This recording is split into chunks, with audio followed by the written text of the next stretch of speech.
So today on Good Friday, I want to share an extended guided reflection on what it was like for the disciples this day. And I also encourage you to come to Westside between 11 and 5 today and walk the labyrinth. And you might even bring some AirPods with you and use this guided reflection as you walk the labyrinth or as you walk outside. I hope and pray that it deepens your experience and understanding of the power of this day and even the goodness that we remember on such a horrific day that we call Good Friday. So please join me and open yourself to whatever God would show you through these words. Let's imagine ourselves with the disciples just before 3 o'clock on this Friday afternoon. A few of us have come together to talk about what has happened over the last 24 hours. It all started falling apart late last night when Judas, accompanied by a little band of soldiers, came for Jesus. And all we could think about was saving ourselves. Only Peter and John had the courage to stay with Jesus for a while, but by the time dawn came, Peter was having an emotional breakdown, and John had run away too. The next thing we knew, about 9 this morning, Jesus was carrying his cross through the streets of Jerusalem. It was obvious he had been beaten, scourged mercilessly, mocked and tortured. He was hardly recognizable. By noon, he was hanging on the cross, and during the last 3 hours, some of us have gathered at a distance to watch.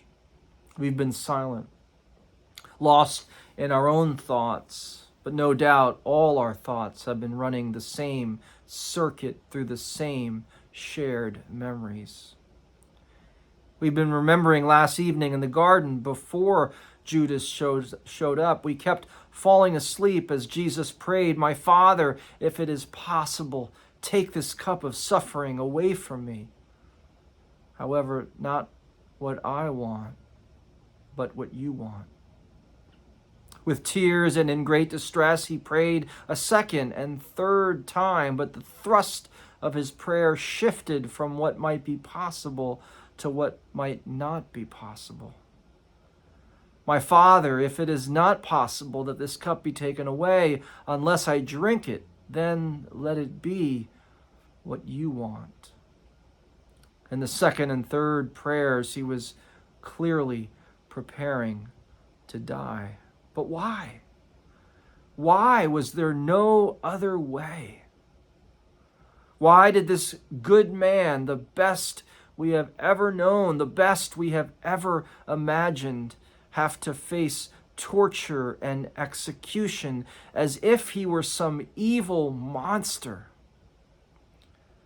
As the hours drag on from noon to nearly 3 o'clock, we imagine many reasons. Some are political. The Pharisees were right to be concerned last Sunday when Jesus came marching into the Capitol. First, our little parade, the Romans would have called it a rebellious mob, proclaimed Jesus as king. And from there, he marched into the temple and called it a hideout for crooks, turning over the tables and upsetting the religious economy.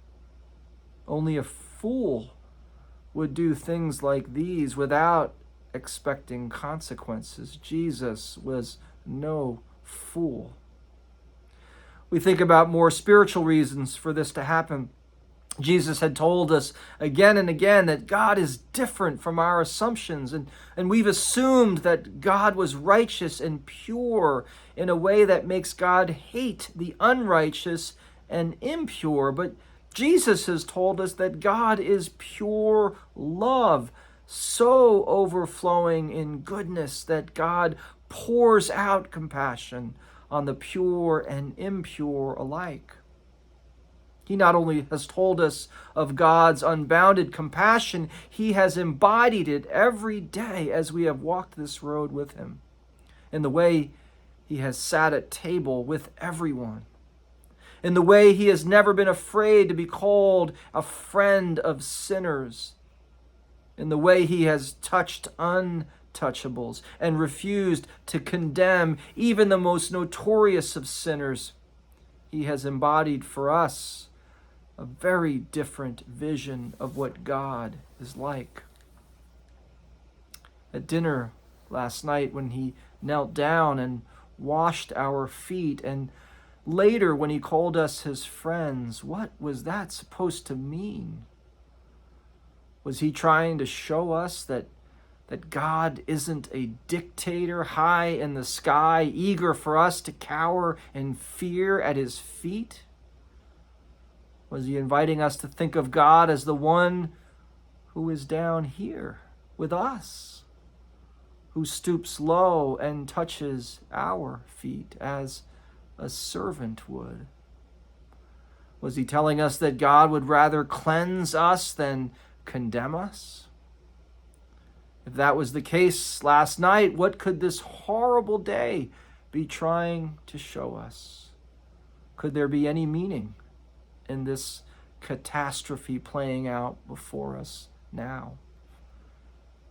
And then we think, if Jesus is showing us something so radical about God, what is he telling us about ourselves, about human beings and our social and religious institutions?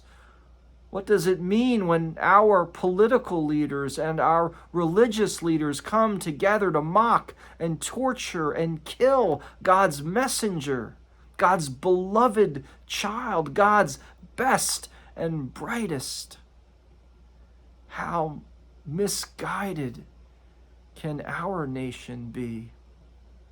Is this the only way religions and governments maintain order, by threatening us with pain, shame, and death if we don't comply?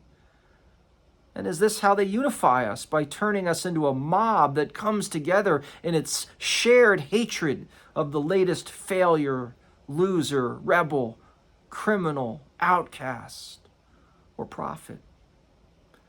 The Romans boast of their peace, and our priests boast of their holiness and justice, but today it all looks like a sham, a fraud, a con game. What kind of world have we made? What kind of people have we become? One minute the crowds were flocking to Jesus, hoping for free bread and healing, and the next minute they were shouting, "Crucify him!" And we, his so-called disciples, we are no better.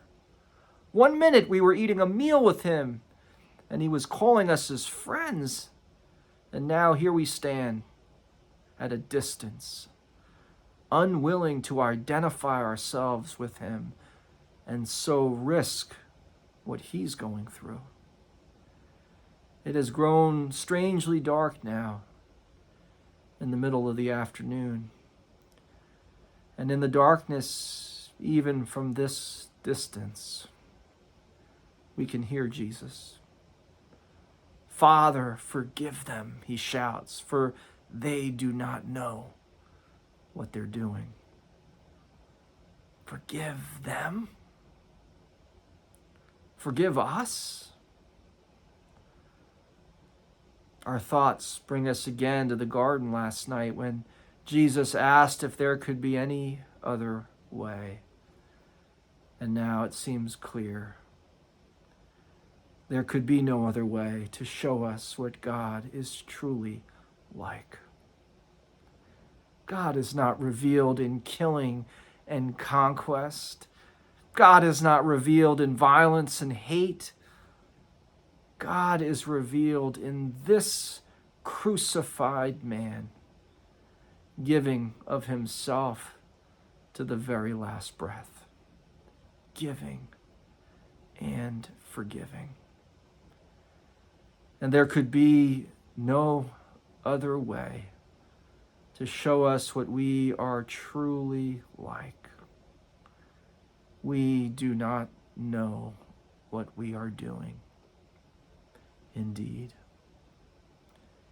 If God is like this, and if we are like this, then everything